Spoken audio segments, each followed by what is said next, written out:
मंदिर को समाप्त करके यहाँ पर ढांचा खड़ा किया था, वैसे ही हमारे प्रधानमंत्री यदि सोचते हैं वो दूसरे बाबर बन करके फिर यहाँ पर मस्जिद बनाएंगे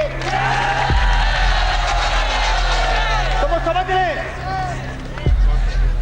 कि अब दूसरा बाबर यहाँ भारत में बर्दाश्त नहीं किया जाए। आप क्या समझते हो कि हम कोई गोलियों से डर गए थे?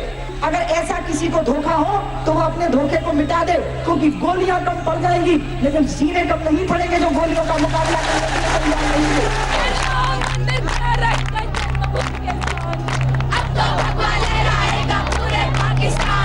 भगवान रामलला को हटा करके इस मंदिर को मस्जिद बनाएंगे। जिस दिन मस्जिद बना देंगे उस दिन ये ढांचा हट जाएगा। कार सेवा रुक नहीं सकती, चाहे इसको संत महात्मा रोके चाहे नेता लोग रुके। आज इस ढांचे को गिराना है।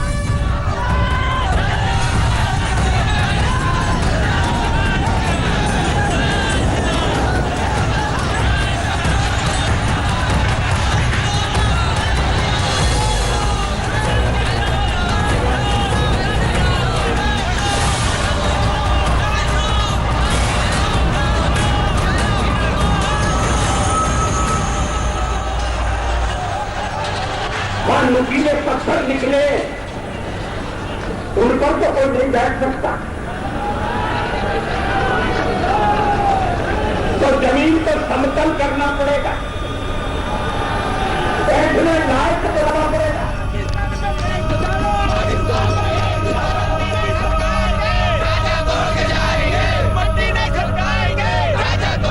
जहां राम का जन्म हुआ था, जहां राम का जन्म हुआ था, मंदिर वहीं बनाएंगे।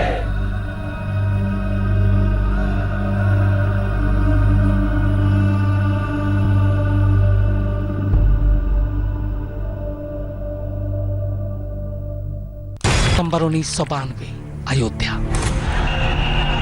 अब तक 1 लाख से ज्यादा कार सेवक अयोध्या पहुंच चुके थे।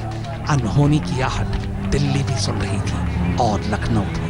उत्तर प्रदेश के तत्कालीन मुख्यमंत्री कल्याण सिंह ने सुप्रीम कोर्ट से वादा किया था कि वो हर हाल में ढांचे को बचाएंगे, लेकिन अयोध्या में कुछ और ही चल रहा था। बीजेपी की बगलगीर वीएचपी कुछ और राग सुना रही थी। हमारा कोर्ट से कोई मतलब नहीं, आप कोर्ट की बात क्यों बीच में ला रहे हैं आप लोग? हमने कहा है कोर्ट का जो यहाँ पर निर्णय आने वाला है वो हमसे उससे अप्रभावित है। स्वाभिमान के दिव्य देवालय स्थापित करने हैं। पहले अयोध्या में करना है, फिर मथुरा में करना है, फिर काशी में करना है, फिर लाहौर में करना है, रावलपिंडी में करना है। 4 दिसंबर 1992 अयोध्या। अब तक वीएचपी, शिवसेना और बजरंग दल के 2 लाख कार सेवक सरयू के तट पर जमा हो चुके थे। बताया गया कि उनका मकसद सरयू से एक एक मुट्ठी बालू मिट्टी लाकर विवादित ढांचे के पास के गड्ढे में भरना भर, लेकिन कार सेवकों के इरादे को इस नारे ने जाहिर कर दिया। मट्टी नहीं खड़काएंगे, राजा तोड़ के जाएंगे। मट्टी नहीं खड़काएंगे, राजा तोड़ के जाएंगे।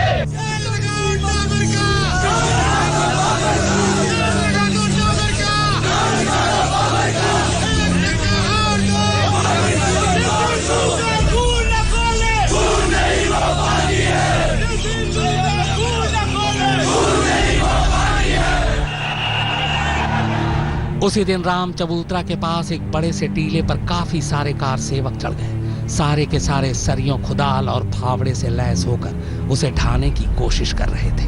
यह पहला संकेत था कि किस तरह बाबरी मस्जिद को गिराने का अभ्यास किया जा रहा है।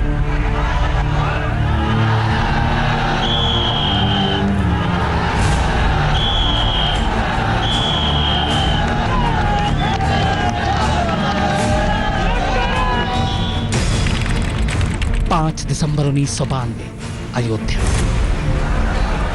अयोध्या की तपिश अब पूरे देश को महसूस होने लगी थी।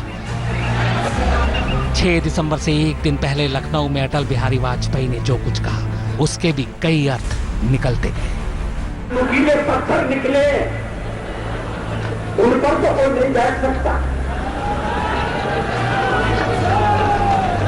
तो जमीन को समतल करना पड़ेगा, बैठने लायक बनाना पड़ेगा। 5 दिसंबर की शाम तक ये बात तय हो चुकी थी कि इस बार कार सेवकों के इरादे खतरनाक हैं। पत्रकार भी उनके निशाने पर थे, खासकर फोटोग्राफर और कैमरामैन। आरएसएस, वीएचपी और बजरंग दल के सीनियर नेताओं ने भी दबी जुबान में बताया कि बाबरी मस्जिद का गिरना तय है।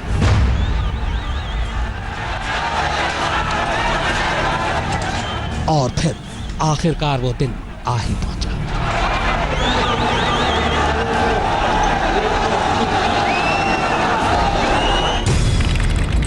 6 दिसंबर 1992 सुबह 6 बजे अयोध्या। कार सेवकों की भीड़ कार सेवा के बहाने विवादित ढांचे के आसपास इकट्ठा होने लगी थी। मौके पर पुलिस प्रशासन और पत्रकारों का जमावड़ा था। सुरक्षा के लिए ढांचे के इर्द गिर्द पीएसी तैनात थी और यहीं संघ के स्वयं सेवकों ने भी घेरा बना रखा था। आज इस ढांचे को गिराना बनता रहेगा, बनेगा, लेकिन मैं आप लोगों से यही कहना चाहूंगा कि ये कलंक का ढांचा जो है सबसे पहले समाप्त हो जाना चाहिए।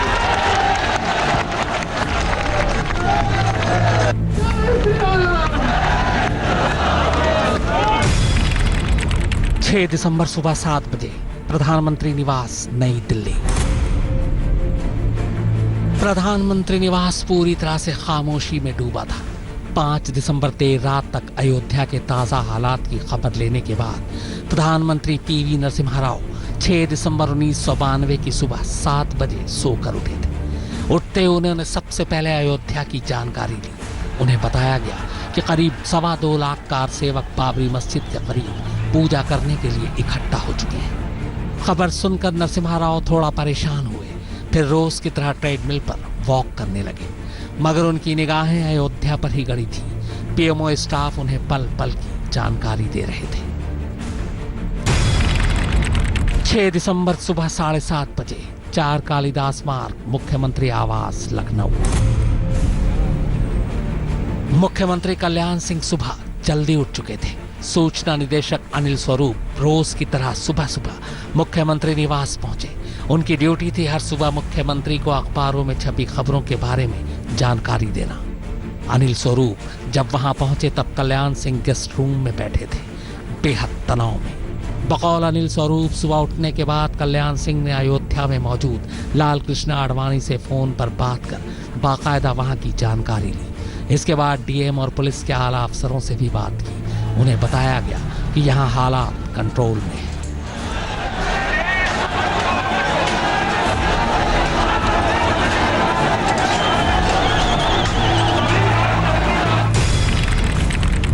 सुबह 10 बजे बीजेपी और विश्व हिंदू परिषद के नेता सुबह 10 बजे से मौके पर पहुंचने लगे थे। बीजेपी के राष्ट्रीय अध्यक्ष मुरली मनोहर जोशी और लाल कृष्ण आडवाणी भी कार सेवा की तैयारी देखने पहुंच चुके थे। 6 दिसंबर सुबह 10 बजे 4 कालिदास मार्ग, मुख्यमंत्री आवास, लखनऊ। मुख्यमंत्री कल्याण सिंह अयोध्या और फैजाबाद में मौजूद आला अफसरों से अब भी लगातार ताजा जानकारी ले रहे थे। तब दूरदर्शन को छोड़कर कोई चैनल भी नहीं था जिस पर लाइव अपडेट मिलती। मोबाइल भी अमल में नहीं था। जानकारी के लिए बस लैंडलाइन फोन और टेलीप्रिंटर ही जरिया था।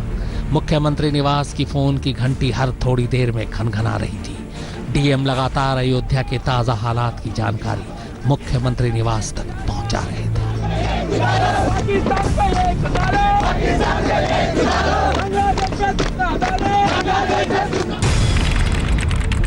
सुबह 10:30 बजे 10:30 बजते बजते रामकथा कुंज के मंच पर नेताओं का हुजूम इकट्ठा होना शुरू हो चुका था। यह मंच उस जगह से महज 200 गज की दूरी पर था जो कार सेवा के लिए तय की गई थी। यहाँ संतों और नेताओं को पूजा करनी थी, मगर इधर कार सेवक बेताब होने लगे थे और शासन प्रशासन के अधिकारी किसी भी अनहोनी की आहट को हंसी में उड़ा रहे थे। तैयारी कैसी है? पूरी तैयारी है, पूरी व्यवस्था बनी हुई है, लोगों में उत्साह है और कुछ होने की आशंका संभावना नहीं, सब ठीक हो जाएगा। आपको अंदाज कुछ है? आपको कुछ अंदाज है? तो शांत व्यवस्था बनी रहेगी, सब ठीक रहेगा। मंदिर बनाएंगे, मंदिर तोड़ेंगे, और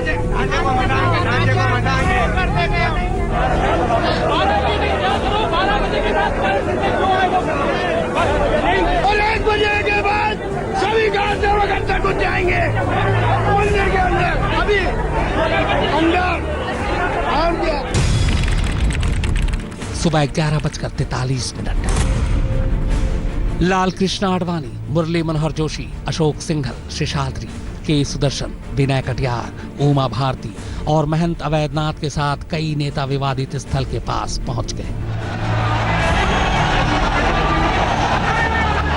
देश भर से अयोध्या पहुंचे कार सेवक जोश और जुनून में नारे लगा रहे थे। तभी करीब 11:43 पर 3 कार सेवकों को एक गुंबद पर चढ़ते देखा गया। उनकी देखा देखी भीड़ बेकाबू होने लगी और देखते ही देखते सुरक्षा घेरे को तोड़ डाला गया।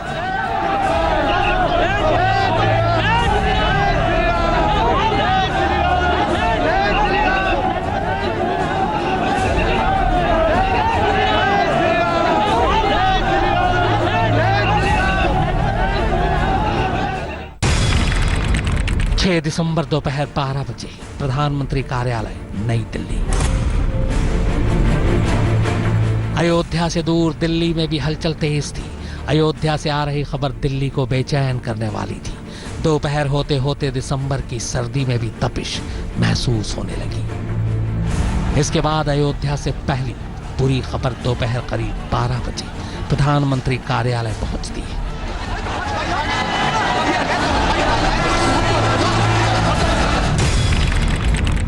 दोपहर 12:05। कार सेवकों का हुजूम अब तक बाबरी मस्जिद के तीनों गुंबदों पर चढ़ चुका था। इस दौरान ढांचे के पश्चिम की तरफ एक इमारत की छत से यूपी के आला अफसर बेचारगी में खड़े सब देख रहे थे। दोपहर 12:15। 10 मिनट बीतते बीतते कार सेवकों के हाथ में हथौड़े, कुल्हाड़ी और नुकीले हथियार दिखाई देने लगे थे। कोई नहीं जानता था कि यह सब उन तक कैसे पहुंचा। देखते ही देखते गुंबदों पर हथौड़े चलने शुरू हो गए। तस्वीर ले रहे पत्रकारों को पीटा जाने लगा, उनके कैमरे तोड़े जाने लगे।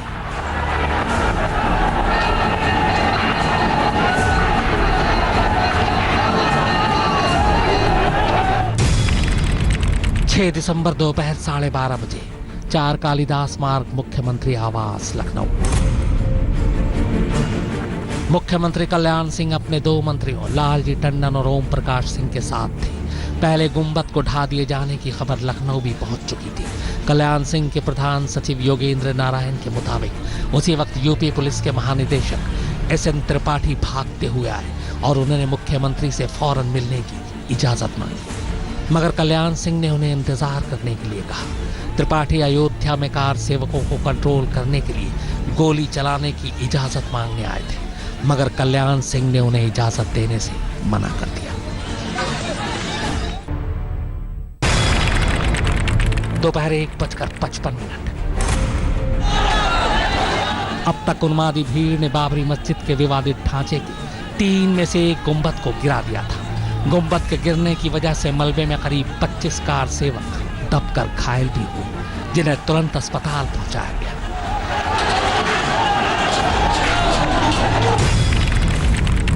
दोपहर 3:30 बजे।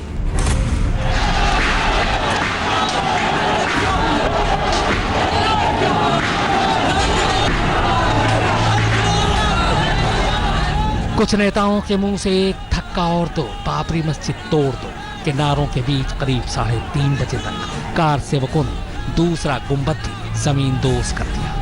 अब मुख्य गुंबद ही बचा था। हमला उस पर भी जारी था। उधर तब तक अयोध्या में दंगों की शुरुआत हो चुकी थी।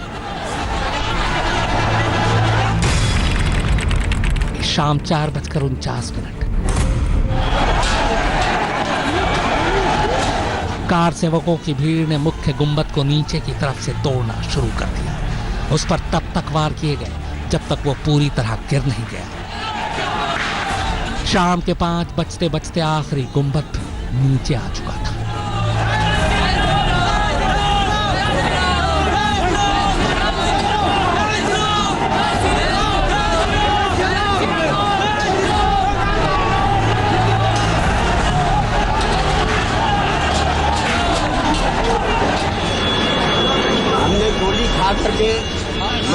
ने कब्जा किया, तोड़ दिया, तो तोड़ करके ही हमने चाहे जो कुछ हो जाए लाठियां सहते भी रहे और हम तोड़ते भी रहे। लेकिन फिर भी उसके बावजूद हमारे प्रशासन ने बहुत हमारी मदद करी है।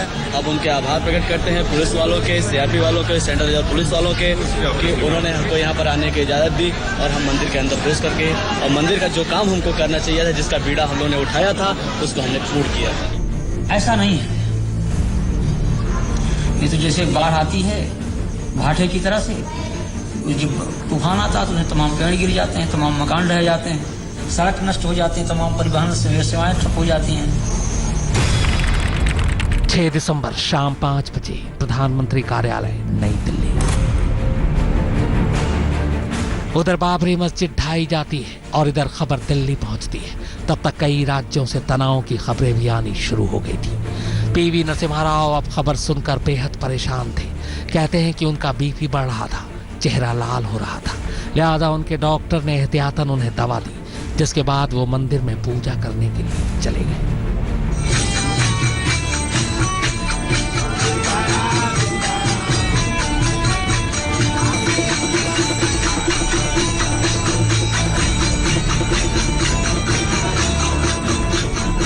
और अयोध्या ही नहीं बल्कि पूरी भारत की जनमानस को इसका विरोध करना चाहिए कि किसी की धार्मिक भावना पर ठेस नहीं पहुंचाना चाहिए। हम किसी के दिल को तोड़े नहीं, हमारा धर्म ये अलाउ नहीं करता है, इस चीज को कभी अनुमति नहीं देता है। राम का हमारा ये जो आदर्श है राजनीति का, वो यही है कि जनता सुखी रहे और जिस तरह से मुख में हम भोजन डालते हैं पेट को मिलता, सभी अंगों को मिलता, उसी तरह से सारी जनता हमारी है, कोई उसमें छोटा बड़ा कोई उसमें ऐसा नहीं है। लेकिन उन आदर्शों की सीधी हत्या की गई। 6 दिसंबर शाम 6:15 बजे 4 कालिदास मार्ग, मुख्यमंत्री आवास, लखनऊ। मुख्यमंत्री को यूपी में राष्ट्रपति शासन लगाए जाने की खबर मिल चुकी थी। इसी के बाद वो सूचना निदेशक अनिल स्वरूप से एक पेपर पर राज्यपाल के नाम बहुत ही संक्षेप में इस्तीफा लिखने को कहते हैं। प्रखर राष्ट्रवादी हूं और प्रखर राम मंदिरवादी हूं। राम मंदिर के साथ हिंदुत्व जुड़ा है, राम मंदिर के साथ राष्ट्रवाद भी जुड़ा हुआ है और हमारा संकल्प है कि अयोध्या में राम का जो अधूरा मंदिर है ये पूरा बने। राम के अनुकूल भव्य मंदिर बने। मंदिर निर्माण के लिए मुझे जो कुछ भी करने की आवश्यकता होगी,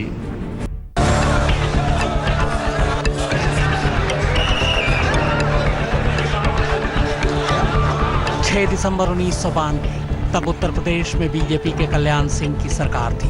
उस सरकार ने शपथ ली थी कि वो बाबरी मस्जिद को गिरने नहीं देगी, लेकिन गिरा दी गई।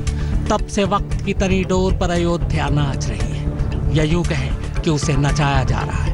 अब 2019 सिर पर है तो अयोध्या पर सत्ता की राजनीति मैदान से बाहर निकल गई है। मैं समझता हूं काला दिवस मनाने वालों को प्रायश्चित करना चाहिए कि 1947 में बंटवारा किसने किया था। आज मेरे हजारों मंदिर वहां तोड़ दिए गए। हमारी संख्या जो हिंदू समाज थे, एक मीडिया ने कहा 22 से 1 हो गए, यहाँ 3 से 30 हो गए। तुम मुझे 3 भी नहीं दे सकते। भावनाएं होनी चाहिए भगवान को प्राप्त करने के लिए, और भावनाएं आज हिलोरे मार रही है।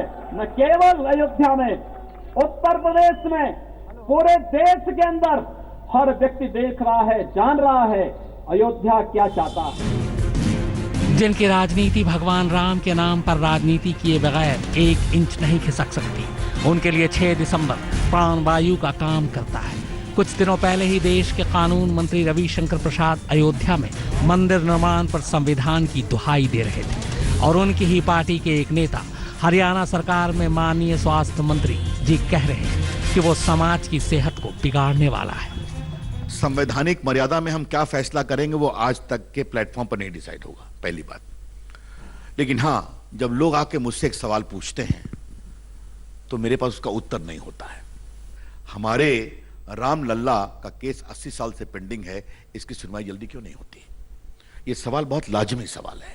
बीच में अब कानून मंत्री के रूप में मेरे पास इसका उत्तर नहीं है। और मैं तो स्वयं कह रहा हूं कि मंदिर बनाना सीखना है तो शायद सिंधिया परिवार से सीख लें, जिन्होंने 60 मंदिर पूरे देश में बनाए, इंक्लूडिंग राजस्थान, इंक्लूडिंग उत्तर प्रदेश, मध्य प्रदेश, महाराष्ट्र। लेकिन कभी भी किसी भी जात या बिरादरी के बीच में झगड़ा नहीं हुआ। जिस दिन बाबर मजबूत था, शक्तिशाली था, उसने सदियों से बना हुआ राम मंदिर गिराकर वहां पर मस्जिद बना दी। जिस दिन हिंदू शक्तिशाली हुए, जिस दिन राम भक्त शक्तिशाली हुए, उन्होंने वो ढांचा गिरा दिया। और शक्तिशाली हो जाएंगे तो उस दिन राम मंदिर भी वहां पर बन जाएगा। अयोध्या का मामला सुप्रीम कोर्ट में फंसा है तो दूसरा रास्ता संसद का है। बीजेपी संसद में राम मंदिर पर कुछ भी करने में उहापोह और आनाकानी की मुद्रा में आ जाती है, लेकिन सड़क पर वीर रस झलकता रहता है। भगवान राम ने अपने आदर्शों के लिए अयोध्या का राजपाट ठुकरा दिया था, लेकिन उनके नाम पर सत्ता की राजनीति आज उस मकाम पर खड़ी है जहां न कोई आदर्श है, न मूल्य है और न ही कोई मर्यादा। स्वतंत्र भारत की सबसे बड़ी किताब संविधान की भी मर्यादा का ख्याल नहीं रखते लोग। देखिए, हम तो रामलला को देखते हैं, 26 वर्ष हो गया रामलला टालपट्टी में पड़े हुए हैं। और उसके बाद जो 100 दिवस मनाते हैं वो भी गलत है, जो एक गम मनाते हैं वो भी गलत है। यहाँ न 100 दिवस की जरूरत है और नहीं किसी गम की जरूरत है। जरूरत यह है कि रामलला का जो समस्या है उसको मिलजुल करके समाधान करें। अयोध्या की लड़ाई राम मंदिर की लड़ाई नहीं है, राम मंदिर से ज्यादा महत्वपूर्ण है राम की जन्मभूमि। यह राम मूर्ति स्थापना दिवस तो भले मना सकते हैं सब, चाहे राम जी के उत्सव मना सकते हैं सब। हम लोग स्वर्ण दिवस हम लोगों के कौन स्वर्ण का के काम किए?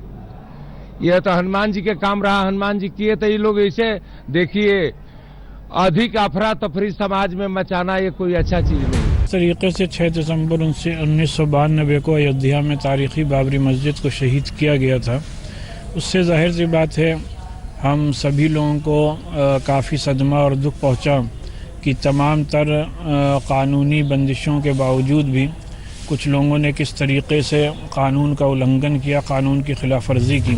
मैं तलखी को कई बार कहा मिटाने की कोशिश की, मुसलमान चाहता है, लेकिन हिंदू भाई हमारे जो और वो हिंदू जो सिर्फ इसको एक दुकान बना के रखे हैं वो नहीं चाहते। हमें साफ चाहते हैं जो कोर्ट करेगा वही माना जाएगा।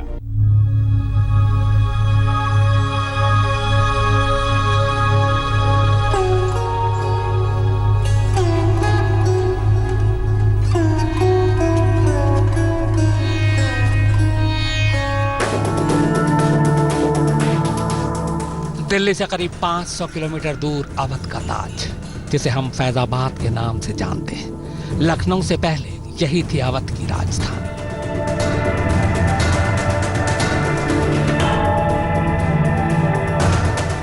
फैजाबाद अयोध्या के बगल में बसा ये शहर फिलहाल देखने में बड़ा खामोश लग रहा है।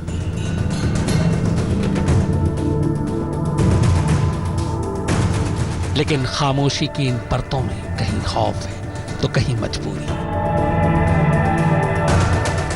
पिछले 69 बरसों में खौफ के न जाने कितने मंजर देखे हैं इस शहर में। 92 के मंजर तो इस शहर की याददाश्त में ऐसे हैं जैसे कल की बात हो।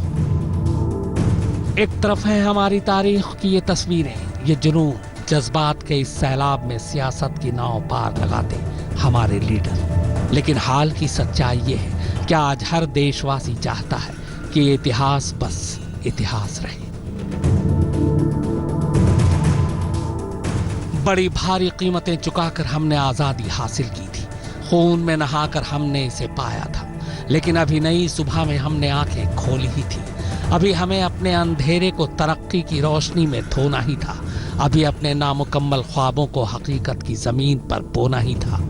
क्या अचानक सन 1949 की एक सुबह अयोध्या स्थित बाबरी मस्जिद में भगवान राम की मूर्ति पाई गई और इसके साथ ही करीब 300 साल से चले आ रहे इस विवाद में अचानक एक नया मोड़ आ गया।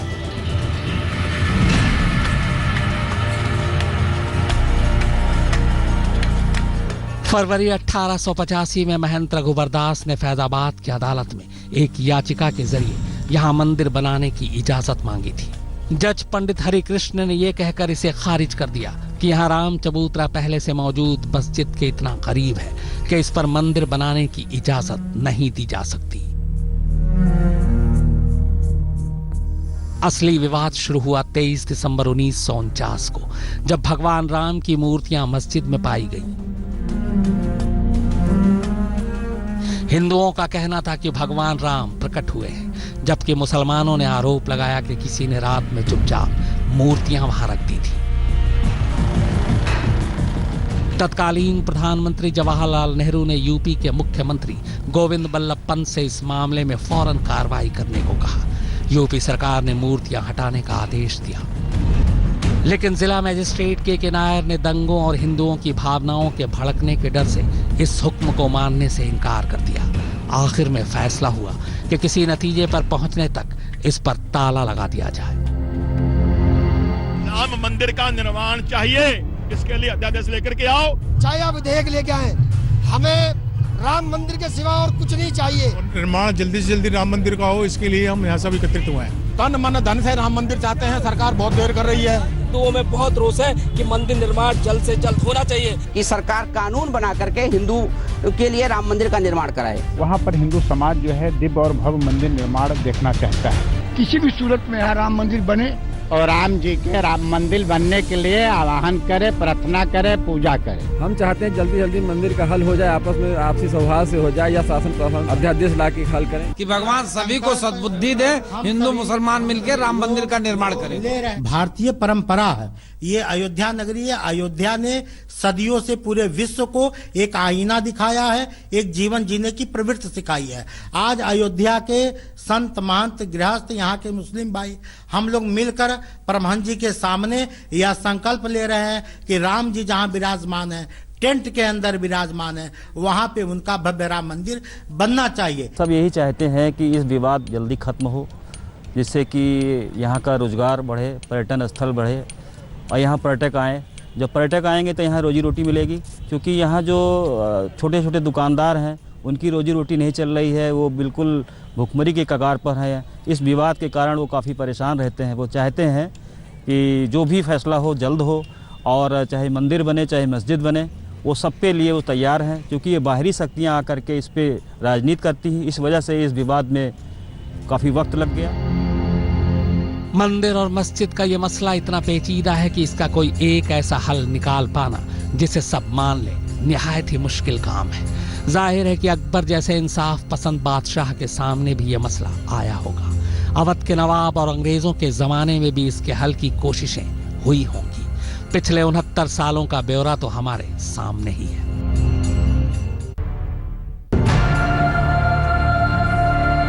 अदालत से बाहर इस विवाद को हल करने की कोशिशें लगातार जारी रहीं। 2002 में तब के प्रधानमंत्री अटल बिहारी वाजपेयी ने इस मामले को सुलझाने के लिए अयोध्या समिति का गठन किया। इससे पहले प्रधानमंत्री चंद्रशेखर, ज्ञानेंद्र सरस्वती जैसी हस्तियों ने भी बातचीत के जरिए उसे हल करना चाहा, लेकिन सियासत का चश्मा लगाए हुए लोग इसे नाकाम करते रहे। 2003 में आर्कियोलॉजिकल सर्वे ऑफ इंडिया ने मंदिरों के अवशेषों की तलाश में खुदाई भी शुरू की, लेकिन कोई ठोस नतीजा सामने नहीं आ सका। फिर इसी बीच 2010 में इलाहाबाद हाई कोर्ट का फैसला आया, पर यह फैसला भी मसले को हल नहीं कर पाया। जमीन के हिस्से को लेकर दोनों तरफ के लोग देश की सबसे बड़ी अदालत में जा पहुंचे। वो बड़ी अदालत अब जनवरी 2019 में बताएगी कि मामले की सुनवाई कब और कैसे की जानी है।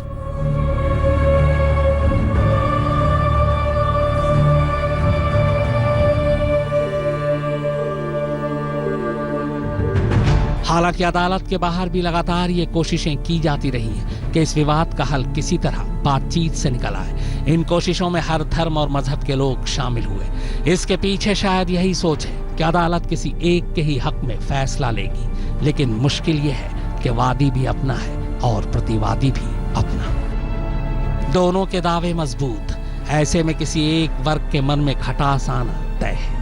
मगर अफसोस कि हम ही कोशिशें भी करते रहे और किसी नतीजे पर पहुंचने से अपने आप को हम खुद ही रोकते भी रहे।